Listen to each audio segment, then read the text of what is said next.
সালাতে দোয়া কবুল হয়। সালাতে দোয়া কবুলের 3 জায়গা। একটা হচ্ছে তাকবীরে তাহরিমার পরে আমরা সানা পড়ি না, আমরা তো একটা পড়ি। আল্লাহর হাবিব সুন্নাহ এবং নফল নামাজে আরো পড়তেন সানা, ওই দোয়া কবুল হয়। 2 নম্বর জায়গা সালাতে সেজদায় পড়ে দোয়া করলে কবুল হয়।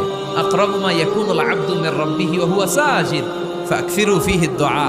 বান্দা যখন সেজদায় লুটিয়ে পড়ে, বান্দা আল্লাহর সবচেয়ে কাছে চলে যায়। কিন্তু বিশ্বনবী বলে, সেজদাটা তোমার রবের কুদরতি পায়ের উপরে পড়েছে। সেজদায় পড়ে দোয়া করেন। সালাম ফিরানোর আগে বিশ্বনবী দোয়া করতেন, লা ইউসাল্লিমান্না আহাদুকুম হাত্তা ইয়াতাআওয়াযা মিন আরবা'a।